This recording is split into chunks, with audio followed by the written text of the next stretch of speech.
Hello friends, how are you? Today, we are going to talk about a film filled with magic, friendship, and mystery. It's the story of a character we often misunderstand. But is the truth something else entirely? Yes, we're talking about Wicked, a film that reveals a new and darker side of the world of the Wizard of Oz. In this movie, the lines between good and evil blur, and we come to understand that every story has two sides. So, stay tuned till the end to uncover the secrets and twists hidden within this wonderful story. Don't forget to subscribe to our channel. At the start of the movie, we are introduced to the land of Oz, where the people are celebrating in Munchkinland. They rejoice because the Wicked Witch of the West is no more. Glinda, the good witch, enters and confirms that the witch is indeed gone. She also shares the backstory of the Wicked Witch, whose real name was Elphaba. Elphaba's parents rejected her as a child. Her father, the governor of Munchkinland, was furious because her mother had an affair, which resulted in Elphaba being born with green skin. Her appearance led to her family rejecting her entirely.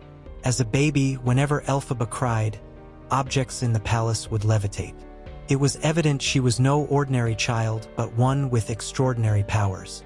Troubled by this, her father instructed a maid to care for her, and it was her grandmother who took on the responsibility. Her grandmother named her Elphaba. Growing up, Elphaba faced ridicule from other children because of her green skin. However, she used her powers to silence them, which increased her fascination with magic. She believed that entering the world of magic would allow her to start a new life. When her younger sister Nessarose was born, the family was overjoyed, but unfortunately, Nessarose was born with paralyzed legs. Despite this, Elphaba had already faced immense struggles in her life. As the story unfolds, Glinda recalls her own memories of Elphaba. She reveals that the two of them were once friends.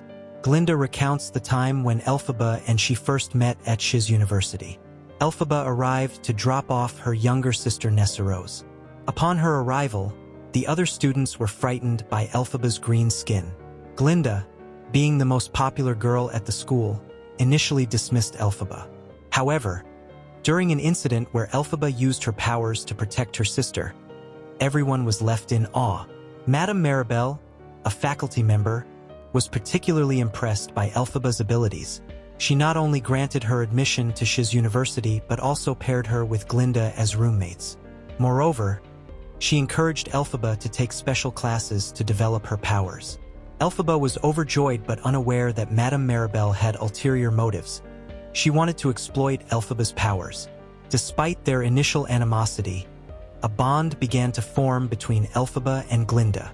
During the semester, a boy named Bog, who liked Glinda, befriended Nessarose at Glinda's request. Meanwhile, their classes continued, and they were introduced to Dr. Delamont, a talking goat professor. Dr. Diamond warned about the increasing oppression of talking animals in Oz. He explained that animals were losing their ability to speak, and their civil rights were being stripped away. Elphaba, deeply moved by Dr. Diamond's plight, resolved to seek help from the Wizard of Oz. She believed the wizard, whom she idolized, could set things right and even change her skin color so she could live a normal life. Now we see a ball party where Fiyero wanted to go with Glinda, but Glinda convinces Bog to take Nessarose so she can go to the party with Fiyero. During the same party, Glinda learns that Madame Maribel has given her permission to attend a social seminar and is also willing to mentor her. However, this request was made by Elphaba to ensure Glinda could participate in the project. Otherwise, Elphaba would stop attending Madame Maribel's classes. Madame Maribel had included Glinda in the project thanks to Elphaba's intervention. At the party, people mock Elphaba because she arrives wearing a strange outfit that Glinda had suggested. Seeing this, Glinda feels terrible for making Elphaba uncomfortable. To make amends, she acknowledges Elphaba in front of everyone and even dances with her. This marks the beginning of their close friendship. As a gesture of goodwill, Glinda gives Elphaba a makeover, and everything seems to be going well. The next day, Dr. Delamont announces his retirement because the school board has banned teaching animals. The animals are being sent to farms, and his replacement introduces live experiments, bringing in a frightened lion cub locked in a cage. Elphaba is deeply upset by this, and Fiyero starts to see Elphaba in a different light. Furious, Elphaba causes everyone in the room to faint, except for Fiyero. Taking advantage of the situation, she and Fiyero free the lion cub and release it into the wild. Elphaba feels content with her actions, but later discovers that Fiyero has feelings for Glinda. Heartbroken, she tells him to stay away from her. Elphaba then receives a letter from the Wizard of Oz himself, who has heard of her powers and invites her to the Emerald City. Elphaba is both thrilled and nervous. She invites Glinda to accompany her, and the two embark on the journey together. Upon arriving in the Emerald City, they meet the wizard. The wizard offers to change Elphaba's green skin, but she declines, insisting instead on helping the animals in Oz. The wizard then reveals his grand plan to transform the Emerald City and asks Elphaba for her assistance. Madame Maribel enters, and they perform a secret spell from a mysterious book. While Madame Maribel cannot decipher the spells, Elphaba can. As she chants one of the spells, monkeys appear, and wings begin to sprout from their backs. The wizard and Madame Maribel are delighted by this transformation, but Elphaba realizes they are using her powers to oppress animals. Horrified, she decides to escape.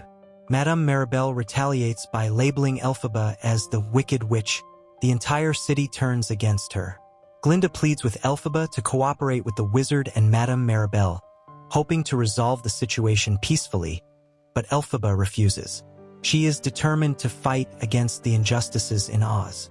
As Elphaba prepares to leave, she asks Glinda to join her, but Glinda chooses to stay behind.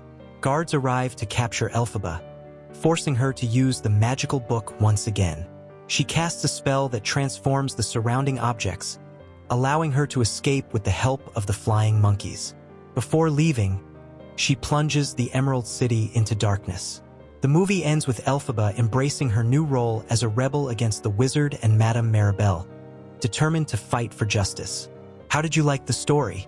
Let us know in the comments, and don't forget to subscribe to our channel for more exciting movie discussions. Thank you.